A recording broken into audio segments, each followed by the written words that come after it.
Le problème il a fallu c'est quoi? Qu'on étouffer ben fort il a ferré. Qu'on coincer ba ferré yé na association na bango il y a couleur et arc-en-ciel. Où ils a dirigé voire même et pas il y a maman Morobo ah za ya mukonzi. Maman Morobo za ya mukonzi awa na ba tata Morobo ya mukonzi. Ba kendaka kokoti c'est la ferré ba recours ya lokuta. Maman ya mukonzi na biso. Ba kendaka kokoti la ferré gola ba recours Morobo. Bele kokoti la yé. Il a bien dit fallait à une équipe super organisée. Patrick Mouya faut comprendre les camarades à Fali. Patrick Mouya a la camarade à Fali. Mais c'est là il faut il faut akumi sa camarade na écoute on a reproché à ministre na biso. Patrick Mouya a ministre ba congolais. Voilà. A ministre ya bana bandal. Quand tu le parles, il parle pour la République, pour le Congo entier. Pour le Congo entier. Voilà. Pour Nangaï, voire même à le Bapona ba congolais oh bazana Goma. Voilà. Ba côté rébellion ezali. Donc Patrick Mouya le barapo na biso nyonso.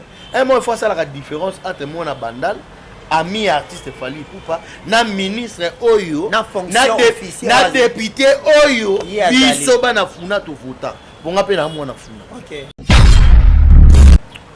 Gouvernement na biso a financé mbongo et pas Fali Ipupa. Mboka na biso pour mon niveau manqué sous bango respect. Mboka na biso za problème na est. Est-ce qu'on passer message ba maman na ba est je pense que za na ba maman oyo na ba Uchuru na ba Beni dans nord na site na non na site Kivu o ba yo ka pe musique ya Fali ba sekela na ye. Aucun je dis bien aucun moment oyo a remercier soit une pensée na bango soit une pensée pour na bango wana. Aucun moment à remercier le gouvernement congolais na ba effort nyonso ou à lié. Donc voilà, continue. Aucun moment pour mon niveau à muto bon ça. Aucun moment à Telemi pour remercier même muto liboso à ça la passeport na vie. Nous nga remercier né. Kofi Olomide. Ah mais ba yo kana ata remercier Kofi Olomide. Té o lukoli mbatan nzembo moko bo oyo boira Kofi Olomide.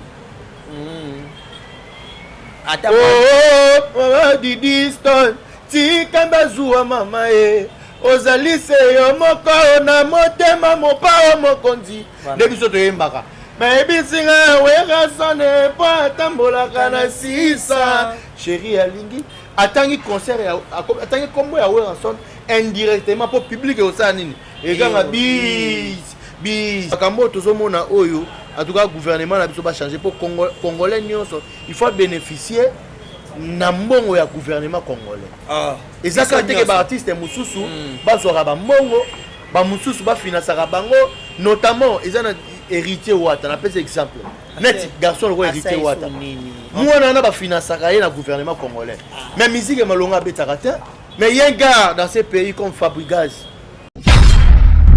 Oui, qu'on rejoindre ngai na makambo na zolo bake Fali a été financé par le gouvernement congolais. Il y a notamment mon joueur, il y a Lopar Bayaki qui représenter ba joueur. Union so ba beta na Congo avec la délégation il y a Dile Boudimbu donc Bayaki pour ba soutenir Fali. Donc conseil ya Fali il a dit conseil il y a gouvernement oui bon et bima pour ba joueur. Ba joueur quand moni Bayaki na stade wana ba joueur imbo. Ba jogo. Pour Bayaka ba matala ba podium. Ba joueur imbo. Oui ba joueur imbo. Il y a gouvernement mbo bimaki.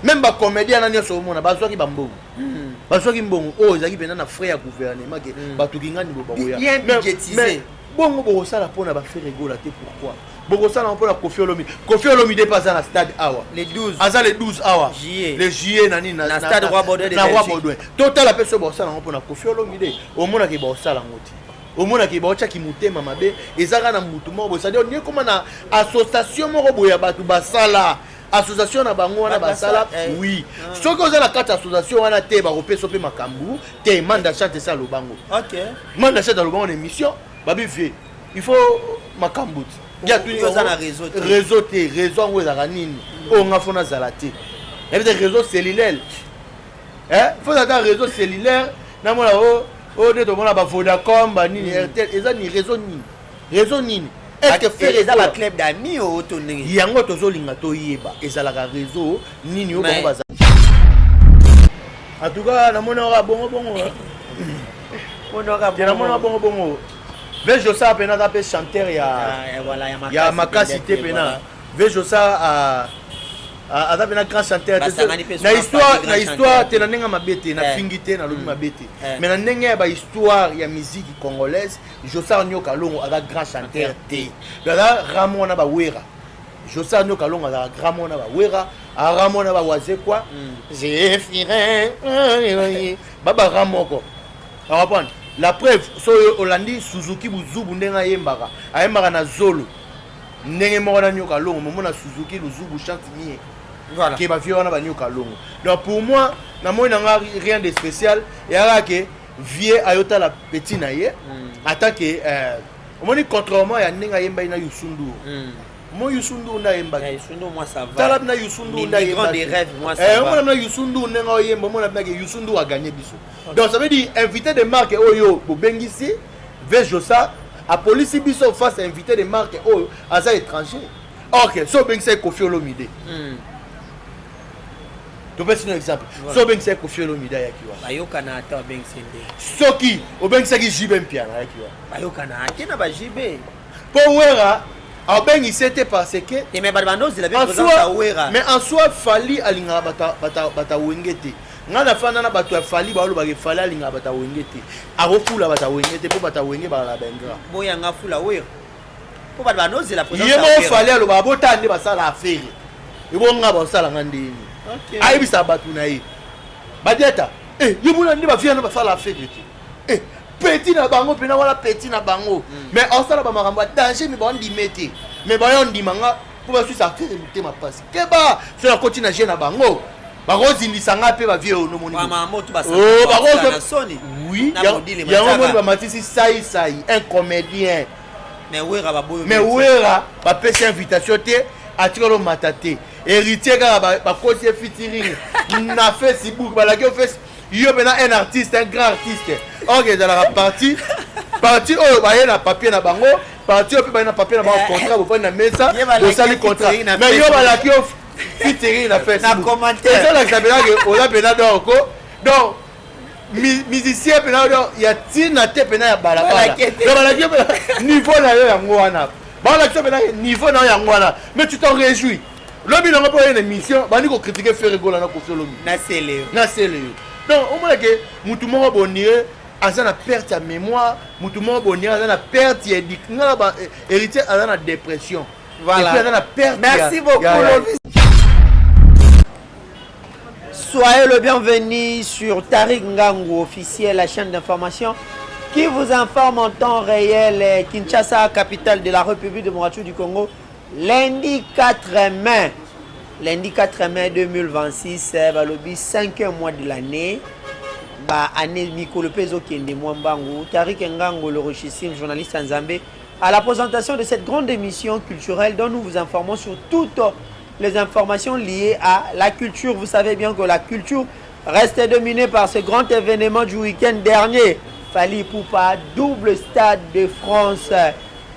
On va en parler de ça dans cette émission parce que il y a à boire et à manger. Il y a plusieurs sujets d'actualité autour de cet événement. Côté du gouvernement financier, qui koto nyonso to solango awa tozo ba précision nyonso et puis on va parler de Ferrego là le padre Jésus des Nyons. C'est déjà le 16 mai awa dans le niveau Afrique du Sud. Après le 23 mai concert VIP na Fleuve Congo Hôtel. On va en parler de ça dans cette émission. On va parler également de tous les artistes de la République parce que au mois de juillet il y a une panoplie de concerts, n'est-ce pas? Il y a une semaine tous en a 4 concerts où ils sont les 3 na niveau à Bruxelles, héritier les 4 na niveau ya plutôt héritier les 3 na niveau ya Zénith de Paris, où il y a les 4 na Bruxelles, faire les 11 na Londres et puis Kofi le 12 dans le stade Roi Baudouin à Bruxelles. On va essayer de parler de ça dans cette émission. Je dis un grand merci à Bandego. Tout à vous a branché en ce net moment. El Padre Makatel, les tout puissants. Je te salue ma Bernice Kifa et Alain Kembe, la garçon de disque Papa Ninel. Un grand merci à Bino. Tout vous a branché en ce net moment. Aujourd'hui, je reçois pour vous Loviston Lova Grand Gaulois. Avec lui, Toromega Rossola, en long et à large sur ce sujet d'information. Sans plus tarder, déjà, je dis un grand merci à Elvis qui est derrière la caméra. Un grand merci à Ismaël Poutine, Hervé Ositapen, Betty Mwamba, Vasco de Gama, Chibangu, Fumuki Mbangu.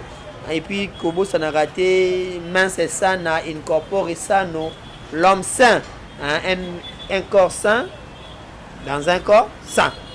Je reçois pour vous Loviston Lova Grand Gaulois, déjà sans plus tarder dans le côté Sakaye, Toso Lara Ndezalak. Loviston Lova, Grand Gaulois. En tout cas, c'est un réel plaisir. Il y a beaucoup d'années à l'élo. En tout cas, on a profité de l'occasion pour nous remercier. Merci. Tout d'abord pour l'invitation. Et puis, on a fait la mère Santon, la Gauloise invisible. Maman Yabana, Maman Santon. On a fait Namoni Shakira Gucci. La Canadienne. La Canadienne. On lit Shakira Gucci. Makasi, sponsor officiel. On a fait Shakira Gucci depuis le Canada. En tout cas, on a fait Mbote. Nzamba continue de battre la reine d'Afrique. Yannick Monzanga Nzangale Mukozami Tuka. Pose ya danger na Canada. Balobi Zaga Aye.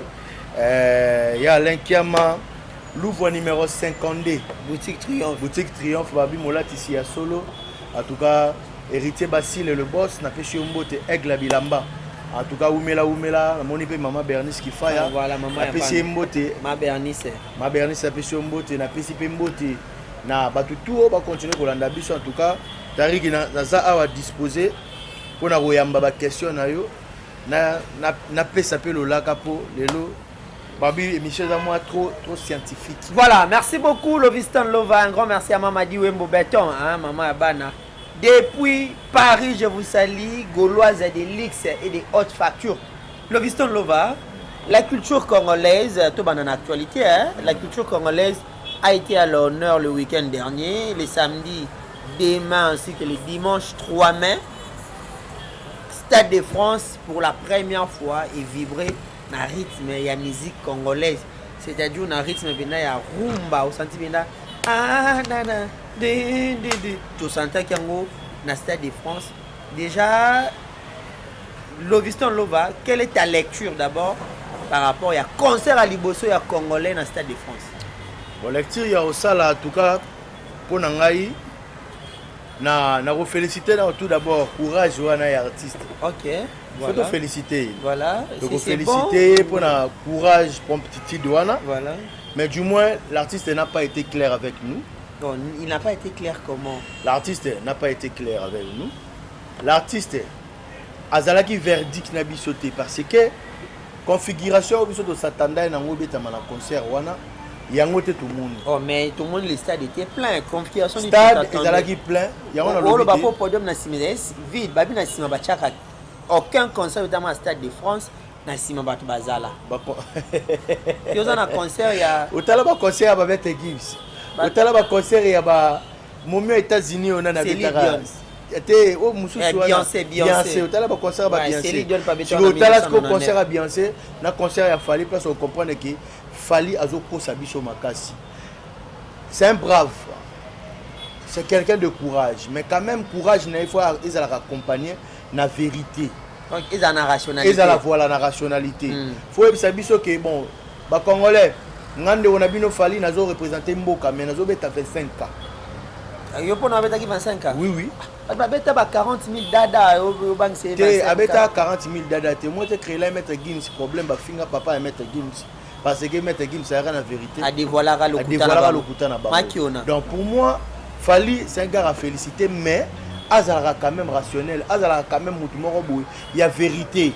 Azara ami maraté biso na lokuta puisque beti salwana na 25K.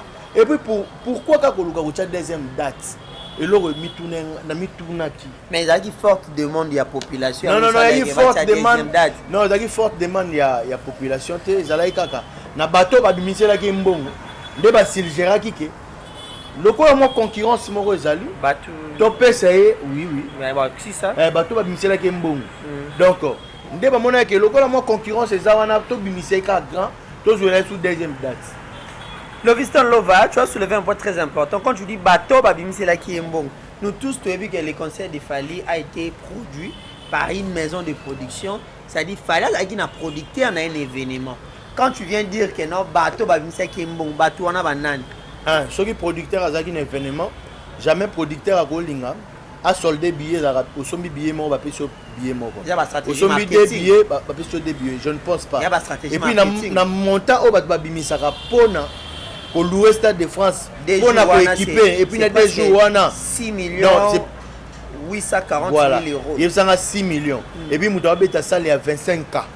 Si vous dites-moi, au Kabaraba billet bongo, est-ce que rentabilité n'a eu et vous allez bien, vous allez positif ou négatif? Il y a une stratégie à produire. Il y a une stratégie à produire, il y a une stratégie, il y a un gouvernement congolais, où il va financer qui mbongo pas fallu.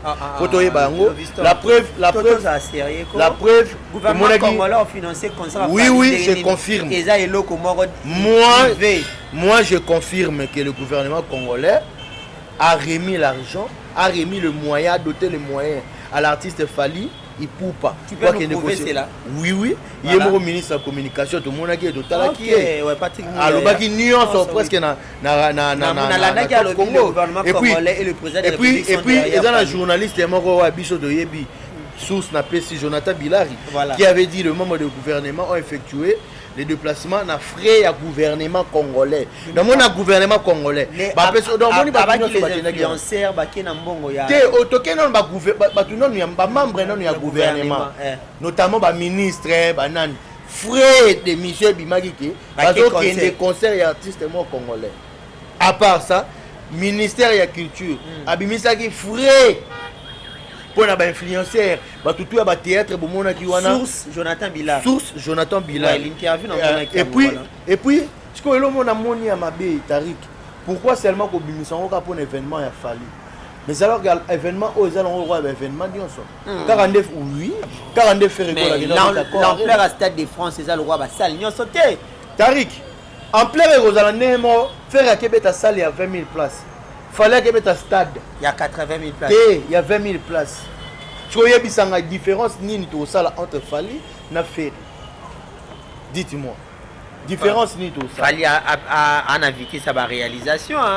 Fally a zoti kaka devoir. Fally you arena non bolongo. Fally c'est sûr. Au voir arena ezali a bisa Chelsea sous des H arena na Londres 20 000 places le 25 octobre mais bar toujours likolo. Mais yo moni te ba place en haut ya leka soki fait rigole à l'équipe a ça la kaka plus mieux que lui au moni concert na biso encore arena te ce reçu ya bango pas match au tali concert ya ING a fait rigole na o ya Fally au moni ke pas match fait rigole azaka likolo. Le problème ya Fally c'est quoi ko étouffer ba effort ya Ferry ko coincer ba Ferry yé na association na bango ya couleur ya arc-en-ciel où ils ont dirigé voire même et pas il y a maman morobo aza ya mukonzi maman morobo aza ya mukonzi awa na ba tata morobo ya mukonzi bakendaka kokoti c'est la Ferry ba recours ya l'hôpital maman ya mukonzi na biso bakenda kokoti la Ferry gola ba recours morobo ba bele kokoti la ye elle a bien dit Fally a une équipe super organisée. Patrick Mouya faut comprendre les camarades à Fally. Patrick Mouya a la camarade à Fally. Mais c'est là il faut il faut akumi sa camarade na écoute on a reproché à ministre na biso. Patrick Mouya a ministre ba congolais. Voilà. A ministre ya bana bandal. Quand tu le parles, il parle pour la République, pour le Congo entier. Pour le Congo entier. Voilà. Pour Nangai, voire même à le Bapona ba congolais oh ba na Goma. Voilà. Ba côté rébellion ezali. Donc Patrick Mouya lo ba rapona biso nyonso.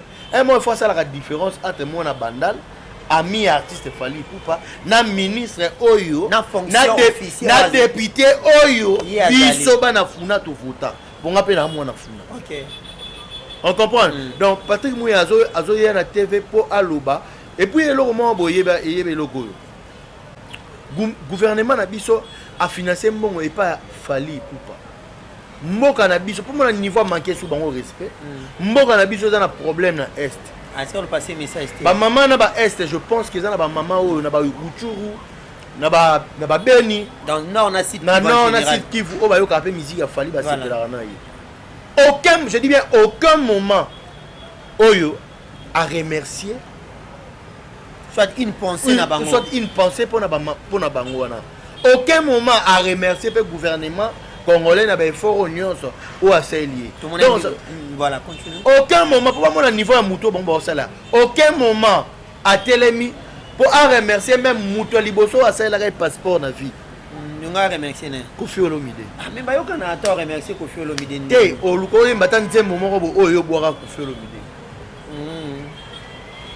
Ata oh Didi Stone tika bazua mama ozali se yo moko na motema mopao mokonzi nde biso toyembaka mayebisinga werasane po atambolaka na sisa chéri alingi atangi concert atangi kombo ya werason indirectement po public osala nini eganga bis po fali na temps oyo ya lelo oyo pour toi, tu trouves ça de l'ingratitude avec Kofi Olomide? Oui, Olomide? c'est de l'ingratitude face à lui, face à Kofi Olomide. Okay. Donc pour moi, Fabregas, il est un gars de ce pays, Fabregas, il a fait musique bien. Fabregas, c'est pas qu'il est à Barcelone, il va soutenir Fabregas. C'est la question. Ministre Balobi, il y a Ferré qui va jouer le 11. Est-ce que vous allez le soutenir de la même façon que nous nous mobiliser pour nous Fali? Bayakate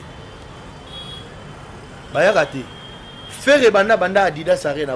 Vous imaginez que Ferry na Adidas Arena hein a sala sold out ya solo Adidas yemoko marque wana a reconnaîtra je ne pense pas qu'ils en africain moko boye a beta concert na Adidas Arena ou Adidas a reconnaîtra et puis a saleli marque il y a elamba a che photo na itari Loviston OK gouvernement na biso faka dans des fiers il y a ba makambo bongo que artiste ya boye azoteka mboka photo chai poids et puis dans ces mêmes concerts à ça la pensée na pour na ba maman na ba papa mais il faut moins na concert à Fali ba étranger ba la ipe moins belé c'est manière ou notre tête image en mboka étranger za quitté mon ami ba mindele te te ba mindele ba quitté na mona nde ba métier na ba métis ba za belé awa soki na bon marché ba za ta la voix non, métis.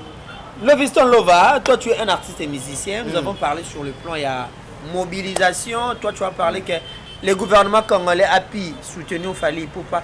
Maintenant, tu côté sur le plan artistique. Artistiquement, aux artistes et musiciens. On attend parler de playback, est-ce que Fali artistiquement était à la hauteur? Non, Fali n'était pas à la hauteur. Fali n'était pas à la hauteur. Pardon, moi lapsus n'a pas. Voilà. Fali Azaki na hauteur parce que au moins grandeur il y a concert où on est battu kanisa.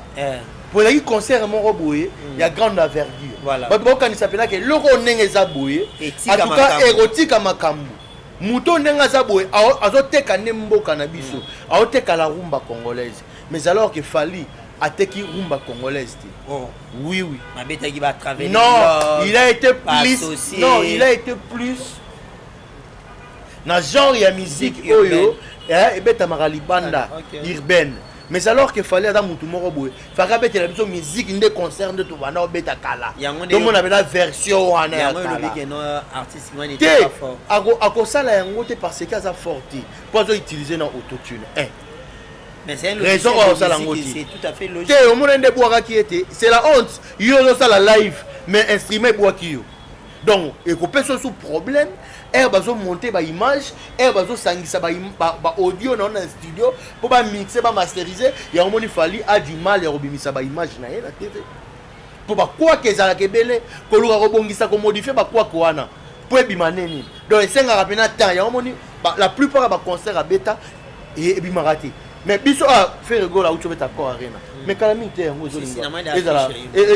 donc la raison pour laquelle Fali azok sa musique na soli Tarik Fali azobeta playback na mon sens na ngoti. Oh ba ni playback c'était de l'originalité. Non, originalité les arabons de l'authenticité. On dit playback et banaka. Playback et banaka. Live payé banaka. OK. Pour playback et ça le semi live. Ba chelo instrumental ozoyemba. Voilà. Biso to kina beso to yo kapena ya Felix Tyson azobeta. No kamena musique ezobeta pena Fali pena zo yemba zo s'exprimer. Et puis Charlie Solo d'accord. Voilà, et pas besoin d'une nouveauté. Quelque chose de waouh, quelque chose d'extraordinaire. Et puis et le royal liboso sous il pesa kanda drapeau na biso ya mboka zaki représenter ti.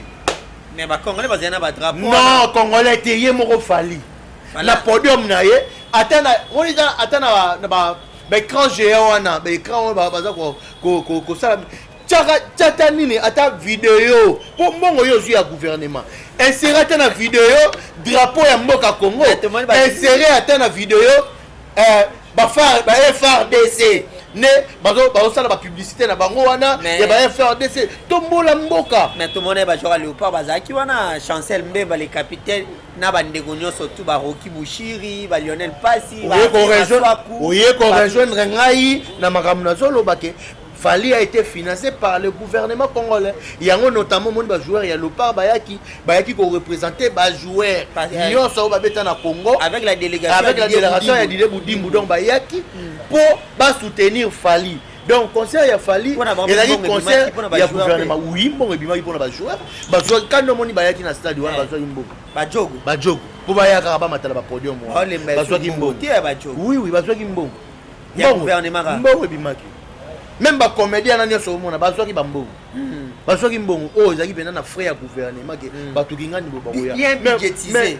Bon, bon, ça la pour na faire rigoler. Pourquoi? Bon, ça la pour la Kofi Olomide. Kofi Olomide passe dans le stade Awa. Les 12. Asa les 12 Awa. Les juillet nani na stade Roi Baudouin. Total la personne bon ça la pour na Kofi Olomide. Au monde qui bon ça la ngoti. Au monde qui bon ça qui mutema mabe. Ezaka na mutumo bo ça dire ni comme na association moko boya batu basala. Association na bango wana basala oui soki oza na kati association wana te bakopesa pe makambu te manda chante ça lo bango OK manda chante lo bango na émission babi vie il faut makambu ya tu oza na réseau te réseau ngo ezaka nini o nga fona zala te et peut réseau cellulaire faut attendre réseau cellulaire na mona o de to mona ba Vodacom ba nini RTL eza ni réseau nini est-ce que faire ça la club d'amis ou tourner yango tozolinga toyeba ezalaka réseau nini yo bongo baza en tout cas na mona ka bongo Vejo ça pena ta pe chanteur ya makasi te pena Vejo ça a pena grand chanteur na histoire te na nenga mabete na fingité na lobi mabete mais na nenga ba histoire ya musique congolaise Josa Nyoka Longo a grand chanteur te la Ramona ba wera Josa Nyoka Longo a Ramona ba wera a Ramona ba waze quoi j'ai firé baba Ramoko on va prendre la preuve so Holandi Suzuki Buzubu ndenga yembaka ayembaka na Zolo ndenge moko na Nyoka Longo momona Suzuki Buzubu chante mie voilà qui va vivre na ba Nyoka Longo donc pour moi na moi n'a rien de spécial et alors que vieux ayota la petite naie attaqué on dit contrairement à Nenga Yemba na Yusundu moi Yusundu na Yemba Yusundu moi ça va talab na Yusundu na Yemba des rêves moi ça va on na Yusundu Nenga Yemba moi na Yusundu a gagné biso donc ça veut dire invité de marque oyo bobengisi vejo ça a police biso face invité de marque oyo aza étranger OK so bengisa Kofi Olomide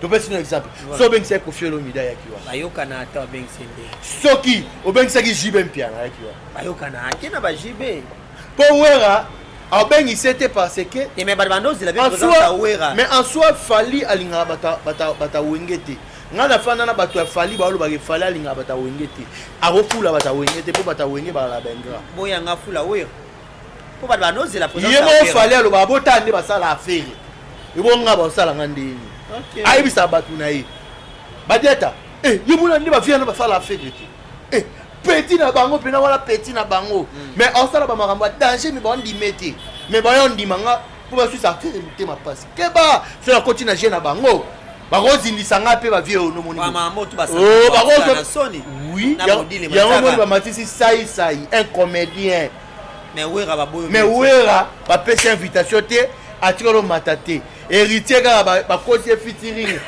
na Facebook ba la que fait yo bena un artiste un grand artiste OK dans la partie oh ba na papier na bango partie pe ba na papier na bango contrat bo na mesa bo sali contrat mais yo ba la que featuring na Facebook na commentaire ça la sabela que ola bena donc musicien pena ya tina te pena ya balabala donc ba la que niveau na yo ya ngwana ba la que pena niveau na ya ngwana mais tu t'en réjouis lobi na pas une émission bani ko critiquer faire rigoler na ko solo na sele donc on m'a que mutu moko bonire aza na perte ya mémoire mutu moko bonira aza na perte ya héritier aza na dépression. Voilà. Et puis, la perte, merci beaucoup, Lovis. J'entends parler certaines personnes va réseau arc-en-ciel, va réseau LGBT. Oui, oui. C'est dit à l'intérieur. Oui. Moi, je ne pour comprends rien. Pour l'accusation, ils ont fondé à faire rigolo. Ils ont un réseau à nous défendre. Voilà. Merci beaucoup, Loviston Lova. Tozo Kimamona Simangonga. Parlons maintenant des invités. Je ne vais pas parler de tous les invités parce que ça va nous prendre beaucoup de temps. Tous on va inviter des marques. Je prends l'exemple, il y avait Jossard Miokalon. Oui. Prestation à mon avis, Jossard. Il y a mémoire. Balobi, on ne peut jamais terminer cette émission pour parler de ces grands artistes et musiciens Ferrego là. Déjà les 16. Les 16, mais la question exacte et tout, est-ce que le concert est exact? Le concert est exact. Mouvement, jusque-là, il y a la xénophobie exact. Bon, jusque-là, nous avons information officielle exacte. Mais pour l'instant, nous avons des Gaulois, nous avons des billets dans Bango, des billets dans 500 rennes. Pour nous, nous avons dans 1000 rennes VIP. Au pays qui VIP, dans 1500 rennes. En tout cas, les Gaulois, tout le après, on a tout le 23 concert VIP na Fleuve Congo awa en tout cas batenga bino be concert VIP bokoka ati est Fleuve Congo bokoka faire rigolo dans la bato mbongo makasi na mboka ba mona na ati na ba concert bazali ba ya bino so concert ya faire rigolo concert ya faire rigolo ya na bato so ba ki concert net ba bilongo ozonga pe na mbongo ya danger na pala au CPL ça veut dire que awa sérieuxité ezalaka et puis awa toi biso mudambongo ezanga na papa lady aye concert alinga ba filmer papa fundwe waye alinga ba filmer papa na biso papa Tuluka aye concert alinga ba filmer d'une manière discrète avant ni na place na ya zoyoka leki ne fait rigola le 23 en tout cas le 23 $100 VIP flip hotel et puis le 11 juillet, on a Copper Box. On a profité de l'occasion, on a fait ça tout le monde. On a commandé Cousteau. Madame la productrice Toutungoy. En tout cas, ils ont commandé Cousteau, voilà. Jusque-là, tout ce qui est le coin, on a 2000 et quelques billets dans le balcon. On a ça qui condensé dans le il fallait que mal à l'aise. Ferrego, la Copper Box Arena, 7500. Il fallait des HD One Arena, 20 000 places. Quel handicap! Handicap nandeni le 25 octobre yo mona te ngai na beti na 7k tina bato bakota na force ba edika yo zu sala 20 apo kati zu kati etika li 10 to kokanit bina ba stratégie na yeke ye stratégie na eza azu eloko munene na kombo eloko munene apo sa nini coupe voilà aya kati to kokani. Merci beaucoup Loviston Ferrego là le 23 mai na Fleuve Congo Hotel. Un concert VIP digne de ce rang. Bateau Rataki Accor Arena à Paris. Venez savourer la bonne musique avec Ferrego là. Mais le 16 mai en Afrique du Sud, on reste sous la tente, soit na Mamato et nous avons des infos par rapport à l'événement au niveau de South Africa. C'est un grand plaisir pour moi aux annonces. Également, en tout cas. Un dernier mot, la salutation. Un dernier mot, Isaka ke Bagolois, tout continuer que sommes ba billets. Cooper Box Ezali. Donc le 11 juillet, tout ça à Londres. En tout cas, prochainement, on va avoir des détails. On va des détails dans l'émission de l'équipe. On va après une semaine, on a des détails.